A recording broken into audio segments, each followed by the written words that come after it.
Latest updates ఎప్పటికప్పుడు పొందడానికి Big TV WhatsApp channel follow అవ్వండి. లింక్ డిస్క్రిప్షన్ లో ఉంది. విషయం ఏంటంటే ఇంత పెద్ద పెద్ద రోగాలు తగ్గిస్తారు కదా వాళ్ళ గాడు వాడు వీళ్ళ కళ్ళజోడు తీలేపోతున్నాడు. కళ్ళజోడు లేకపోతే వీళ్ళ బతుక్కి ఒక్కడ కూడా బుల్బుల్ బుక్ చదవలేరు. వాటికన్నా ఇది చిన్నది కదా సార్. కాదమ్మా, ఇప్పుడు అంత పెద్ద రోగాలు బాగు చేయగలరు కదమ్మా. నువ్వు బుల్లెట్ నడపగలవు, స్కూటీ ఇస్తేనే గుద్దేసావు అని నీకు బుల్లెట్ రాదని మాకు అర్థమైపోయిందిగా. సో కాబట్టి ఇదంతా ఓన్లీ హంబక్కు. ఏ మనిషి అయినా దేవుణ్ణి నమ్మినా నమ్మకపోయినా ఏ మతం వాడైనా పుడితే చస్తాడు. ఒప్పుకుంటారా ఒప్పుకోరా? ప్రతివాడికి రోగం వస్తుంది. ఒప్పుకుంటారా ఒప్పుకోరా? ఒప్పుకుంటాం. ప్రతివాడు ముసలుడు అయిపోతాడు. ఒప్పుకుంటారా ఒప్పుకోరా? రంగు ఇయ్యచ్చు, అంగు చేయొచ్చు, కానీ చివరికి బొంగుల మీద పడుకోబెట్టి తీసిపోతారు కదా. కాబట్టి 4 కామన్ పాయింట్స్ భగవద్గీతలో చెప్పారు. జన్మ, మృత్యు, జర, వ్యాధి. ఎవరికైనా కామన్. పుట్టామంటే చావాలి, మధ్యలో రోగం తప్పదు, ముసలితనం తప్పదు. తిరుపతిలో వాళ్ళు అలా ఎందుకు చేశారంటే ఆ పనికి మాలిన పుస్తకం వాళ్ళకి ఎక్కింది. నేను కింద కామెంట్లో పెట్టాను, తిరుపతిలో పౌరుషం ఉన్న హిందువులారా, ఆ శాంతాక్లాజ్ అనే దరిద్రం బైబిల్లో లేదు. కిస్మిస్ గురించి బైబిల్లో లేదు. డిసెంబర్ 25 గురించి బైబిల్లో లేదు. ఆడు పుట్టినట్టు ఎవిడెన్స్ లేదు. ఎవిడెన్స్ లేని, ఎథిక్స్ లేని, ఎపిక్స్ లేని దరిద్రం మనకెందుకు? నిరసన తెలపాలి అనుకుంటే, నేను ఇప్పుడు తిరుపతిలో లేను కదా, మరి హైదరాబాద్లో ఉన్నా కాబట్టి ఆ శాంతాక్లాజ్ అనే దరిద్రాన్ని, ఆ జోకర్ గాడి డ్రెస్ని అన్నమయ్య ముందు తగలెట్టండి అని చెప్పాను. కానీ అంత పిరికి వదవాలి కదా, జరగదు.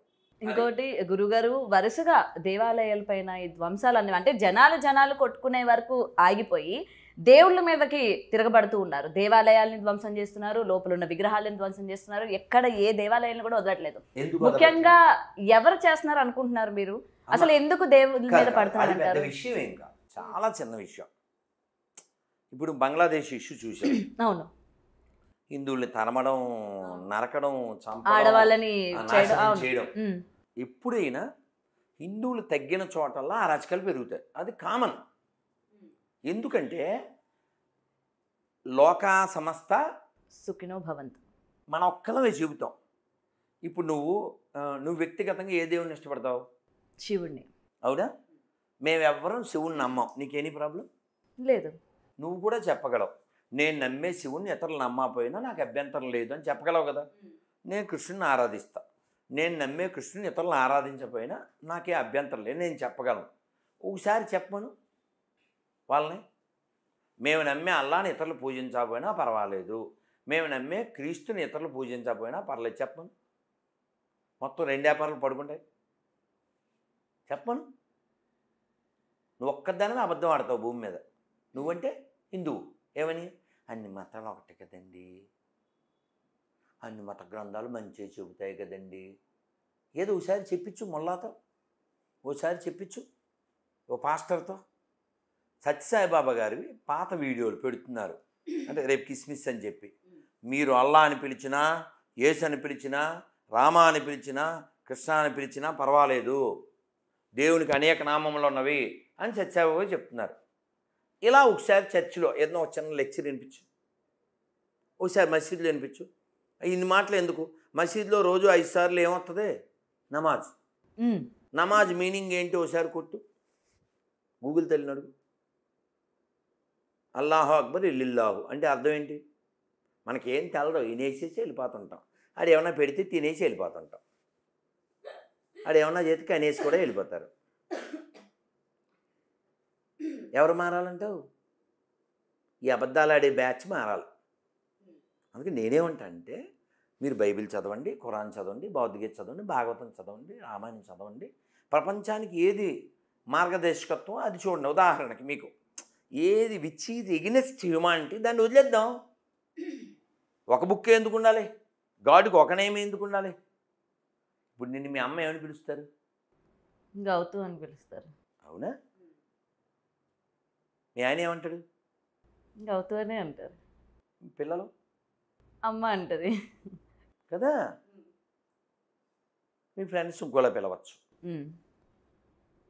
మీ బాస్ ఇంకోలా పిలవచ్చు. Same person, address in different names, in different ways. దీన్నే వేదం చెబుతుంది. ఏకం సత్ విప్రా బహుదా వదంతి. ఒకటే సత్యం, but called with many names. కానీ మూర్ఖులు, ఈ మూఢులు, ఈ అజ్ఞానులు, ఈ పిశాచ మతం వాళ్ళు, నో, దేవుడికి మేము బొడ్డుకోసం ఓ పేరు పెట్టాం, ఆ పేరుతోనే పిలవాలి, లేకపోతే నరకం, లేకపోతే నరుకుతాం. నరకం అంటే హెల్లో, లేకపోతే వీళ్ళు నరుకుతారు. పాకిస్తాన్ ఎందుకు పుట్టింది చెప్పు? ఎందుకు పుట్టింది చెప్పు? బంగ్లాదేశ్ ఎందుకు పుట్టింది చెప్పు? ఆఫ్ఘనిస్తాన్ ఎందుకు పుట్టింది చెప్పు? దేవుడు లేడు అనే వాళ్ళతో సమస్య ఏం లేదు. వాళ్ళు తక్కువ మంది ఉన్నారు ప్రపంచంలో. ఎక్కువ మంది దేవుడు ఉన్నారనే వాళ్ళేగా. కాబట్టి ప్రపంచం అంతా ఒక కుటుంబం కదా. దేవుడు ఉన్నాడు అనేవాళ్ళు ఎక్కువ మంది కదా. ఇన్ని మాటలు ఎందుకు నాన్న? గాజా, పాలస్తీనా, ఇజ్రాయిలు, ఆ గొడవ ఏంటంటే తెలుసా? వచ్చిన మతమే. ఏంటి ఆ మతం? మళ్ళీ అవన్నీ ఒకదానికి పుట్టిన మతాలు అవి. వాళ్ళ కామన్ ఒకటే, అబ్రహమిక్ రిలిజియన్స్ అంటారు. ఇంకోటి ఎప్పుడన్నా తెలుసా నీకు? ఈ చర్చిల్లో వీళ్ళకి రకాలు ఉన్నాయి. ఆర్సిఎం అని, క్యాథలిక్ అని. క్యాథలిక్ విన్నాను. క్యాథలిక్, రోమన్ క్యాథలిక్, ఆర్సిఎం అంటారు. ఇంకోటి ఏమో ప్రొటెస్టెంట్స్. వీళ్ళ చర్చికి వాళ్ళు, వాళ్ళ చర్చికి వీళ్ళు వెళ్ళరు. ఒకటికి 66, ఒకటి 72 బుక్కులు. ఒకటికేమో ఒక గాడు, ఒకటికి ఒక గాడు. జనాలకు రాడ్డు, చేసేది ఫ్రాడ్, మొత్తం బ్యాడ్. అందులోకి వెళ్తే మ్యాడ్. ఓకే, వీడి చర్చికి ఆడి వెళ్తే ఆడి చర్చికి ఈడు వెళ్ళడం. షియాల మసీదుకి సున్నీ వెళ్ళడు, సున్నీ మసీదు షియా వెళ్ళడు. మళ్ళీ వాళ్ళల్లో వాళ్ళకే. మరి ఇప్పుడు పాకిస్తాన్లో బాంబు దాడిలో మసీద్ ధ్వంసం ఎవరు వేశారు? అక్కడ ఎవరు లేరుగా, అంత ముస్లిమ్సేగా. మరి బాంబు ఎవరు వేశారు? వాళ్ళే. కాబట్టి ప్రపంచంలో శాంతి అనేది ఎడారి మతాల వలన రాదు. ఎందుకని? వాళ్ళకి పడదు కదా. వాళ్ళకి పడదు కదా. మరి మనం ఏం చెప్తాం? ఇప్పుడు మన ఆడపిల్లే ఉంది, బండి మీద వెళ్తుంది వాళ్ళ ఆయనతోనో వాళ్ళ నాన్నతోనో. ఎప్పుడైనా మసీదు కనపడింది అనుకో, చర్చి కనపడింది, మన ఆడపిల్ల ఏం చేద్దాం చెప్పు? నువ్వు ఆడపిల్ల చెప్పు, ఏం చేస్తారు మామూలుగా? అంటారు ఫ్లయింగ్ కిస్ అని కాదు, సరదాగా అన్నాలే అమ్మా. నువ్వు చిన్నదానివేగా, బండి మీద వెళ్ళావు మీ నాన్నతో, ఆటోమేటిక్గా వెళ్ళిపోతుంది. నువ్వు లైవ్ చూపిస్తుంది ఇంతేనా? ఇదేదో అంటారు కదా ఫ్లయింగ్. నేను సరదాగా ఫ్లయింగ్ కిస్ అంతేలేదు, నేను సరదాగా అన్నాను. అమ్మ ఇలా అంటారా? అంటారు. మన ఆడపిల్లే అంటారు అలాగా. మన ఆడపిల్ల మాత్రమే మసీదు చూసినా, చర్చి చూసినా, గుడి చూసినా ఓ ఫ్లయింగ్ కిస్ పడద్ది. దేవుడు అక్కడ కూడా ఉన్నాడు అని మనం ఫీల్ అవుతాం. కానీ మూర్ఖులు ఏమంటారంటే, నో, మీ గుళ్ళో ఉండే సాతాన్ అంటాడు, బొమ్మ అంటాడు, దెయ్యం అంటాడు. వీడు మళ్ళీ ఆరోగ్యమాత, వేలంగిని మాత, రెడ్ లైట్ మాత, రహదారి మాత. ఇప్పుడు విగ్రహారాధన చేసేవాడు నరకానికి వెళ్తాడని బుక్కుల్లో రాశారు, వాళ్ళ బుక్కుల్లో. అంటే అంతకుముందే విగ్రహారాధన ఉందని కదా. అవును, ఇవన్నీ మొన్న పుట్టినాయనే కదా. ప్రపంచంలో ఎక్కడైనా తవ్వు, బయటకు వచ్చేది ఓ శివలింగం, ఓ వినాయకుడు, ఓ విష్ణుమూర్తి, ఓ అమ్మవారు. ఇస్లాం సంబంధించి ప్రపంచంలో ఎక్కడ ఏం దొరకదో, చర్చి బైబిల్కి సంబంధించి ఏం దొరకదో, గట్టిగా అంతా కలిపి 2000 సంవత్సరాలు. మరి మనదో 1000 సంవత్సరాలు. పోనీ ఎక్కడైనా హిందువులు ప్రపంచంలో ఏదన్నా దేశానికి వెళ్ళి ఆక్రమించడం ఉందా? ఏదన్నా మసీదు, చర్చి తీసేసి గుడి కట్టడం ఉందా? ఉన్న గుళ్ళే చూసుకెళ్ళిపోతున్నాం మనం. పక్కోళ్ళు ఏమంటారు, కబ్జా చేసేదో లేకపోతే లోపలికి వెళ్ళేంత ధైర్యం ఉందా అని అడగాలి ముందు మనం. మనకు ఆలోచన రాదు. అదే నిజమే, ఆలోచన రాదండి, మనకు నేర్పలేదు. వాళ్ళ పుస్తకాల్లో నేర్పారు, అనుభవించు, ఆక్రమించు, అతిక్రమించు, అడ్డం వస్తే సంహరించు. అది వాళ్ళ మతం, వాళ్ళ పుస్తకం. అందుకని వాళ్ళ దాంట్లోంచి తయారవుతుంటారు తీవ్రవాదులు. అది వాళ్ళ పుస్తకం వాళ్ళకి నేర్పించింది. మనకి ఏం చెప్పారు? వైరాగ్యం అని ఉంది. ఇప్పుడు మనం ఒక క్వశ్చన్ పేపర్ ఇస్తుంటాం, తెలుసా నీకు? తెలుసుగా మన 26 క్వశ్చన్ వాళ్ళకి తెలదాం. లాస్ట్ టైం ఇచ్చారు అమ్మ. 26 క్వశ్చన్లో ఇక్కడ చోట మనం ఒక క్వశ్చన్ అడుగుతాను. ఎన్లో ఏమని చదువు అమ్మా? వైరాగ్యం తపస్సు గురించి మీ పుస్తకంలో ఏమి ఉంది? అసలు వైరాగ్యం అంటే తెలుసా? నీకే తెలుసు, వాళ్ళకేం తెలుస్తుంది? వైరాగ్యము అంటే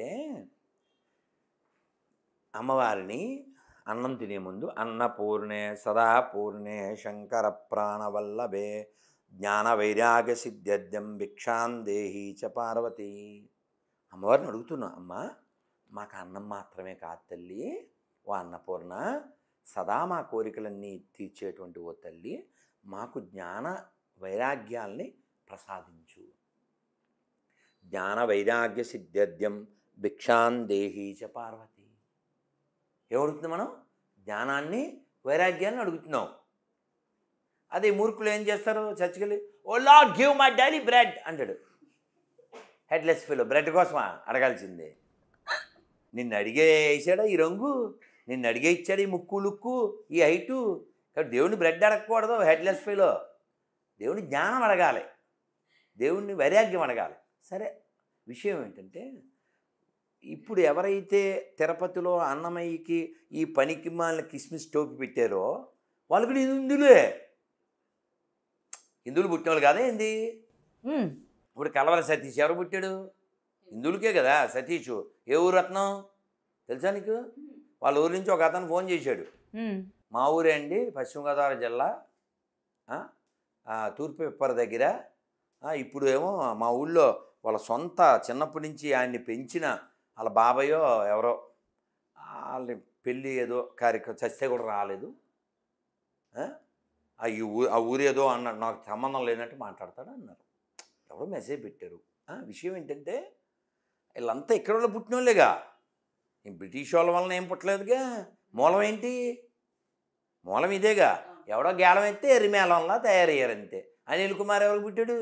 ఎక్కడ వాళ్ళకైనా వీళ్ళ ఎప్పుడైనా వీళ్ళు దొరికితే నీకు కానీ మీ నాన్నగారి గురించి చెప్పండి అని అడుగు.